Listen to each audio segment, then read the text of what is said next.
Man, what's good, YouTube? Alright, look at Shea, Rhim. And we got that art talk today, you know what I'm saying? So look, this is for my creatives out there. We're here to talk about today the Polaroid things, you know what I'm saying? So look, so I'm gonna get into the differences between the Polaroid One Step, you know what I'm saying, the OG, and then we got the new thing, the One Step 2. Should this be on the Christmas list? Like, is this a good grab for somebody? Is it a good gift? And is it cool for somebody that's just like a casual photographer? So look, man, we waste no more time. We're gonna hop straight into it. The OG camera, man, is actually originally from the Impossible Project. So it's kind of like a lot to explain, but I'm gonna just give you a quick summary. Impossible Project is a company. They bought Polaroid factories and all this stuff and start trying to remake it. So they was finding like old ones, thrifts and stuff, and refurbishing them and selling them. So you see mine has Impossible Project branded on the back.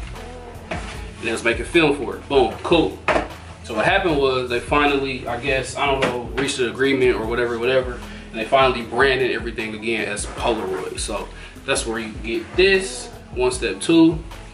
And you see this box right here with the actual like Polaroid logo on it. So anyway, that's just a quick summary of like the companies and who actually makes them and what's going on with that. So with the One Step 2, it's basically just a super upgrade from the first one, bro. With this guy, one of the biggest problems is, for one, I mean, you can't really cut it like on and off.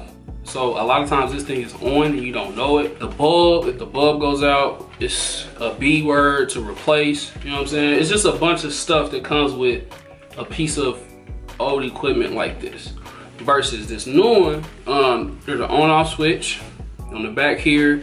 Lets you know when the flash is loaded up. It's USB, so you can recharge it with the USB port. That's right on the back right there. And then on the front, they also hit you with, so you can just adjust your exposure a little bit. Flash is here, self timer. And then on the top, they hit you with these like lights, so it lets you know how many shots you take. Usually each pack has 8 pics in a pack, so to let you know like what you down to or whatever. So that's like some of the bigger upgrades. It's kind of just easier to use. But not only that, it's kind of like more dependable. So another one of the bigger things why I went ahead and just upgraded and got this one was the film cost.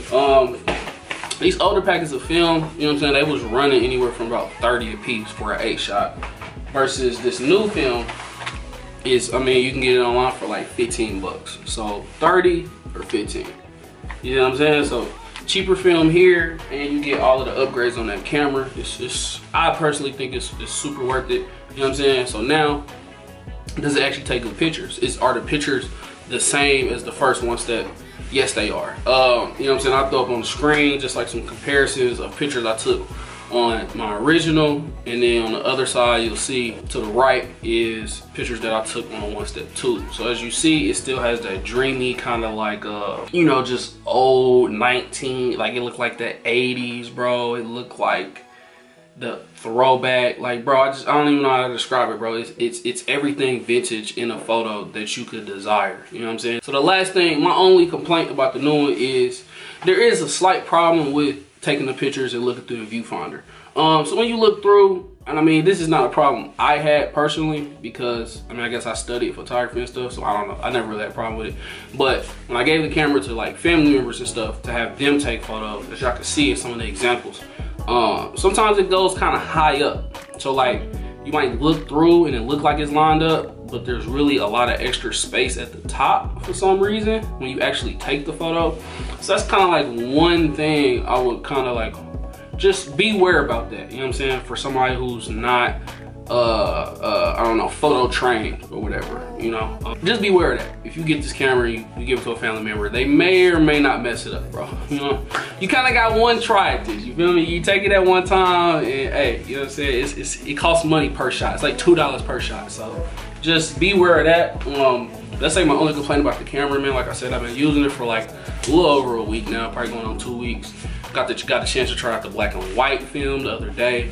The black and whites are like amazing. It's again, I'm a graphic designer, so a lot of this stuff I try to recreate in Photoshop, and it's just super hard to do, bro. Shooting on film it just gives it a whole nother feel that you cannot recreate in post at all. You know what I'm saying? But anyway, that's a whole nother video. Should you pick this up for Christmas? Yes, it's $100, so it's actually cheaper than one of these refurbished One Step 1s. The One Step 2 is $100. The One Step 1 is probably around like $130. And again, like I said, the film is more expensive for the older, more vintage camera. versus the new one. So should you pick this up for somebody for Christmas this year? Absolutely. It's super fun, bro. You can, you know what I'm saying? It's just dope to be able to take a picture and have a print right there. You know what I'm saying? So start scrapbooking, start a family album, all that good stuff. If you got somebody that's young and creative, this is a perfect gift for them. If y'all want to see like an actual, like real, like go out and do like a camera, like I want to do one, but if y'all want to see it, you know what I'm saying? If y'all want me to actually go out, like I can go into the city, I can go into Atlanta and like go do like a real photo shoot with it and just run through a whole pack of film to really show you how to use it or how I use it. Let me know, cause I kind of want to do that. You know what I'm saying? Y'all know I'm about that creative stuff. I'm about that creative life. So anyway, look, man, if y'all got any more questions, just hit me on the gram. That's where I'm at. I threw a couple of the pictures that I took up on the gram or whatever. So at Shea Rhim on all social media. Man, appreciate y'all. For real. Hey, I'm gonna see y'all in the next one, man.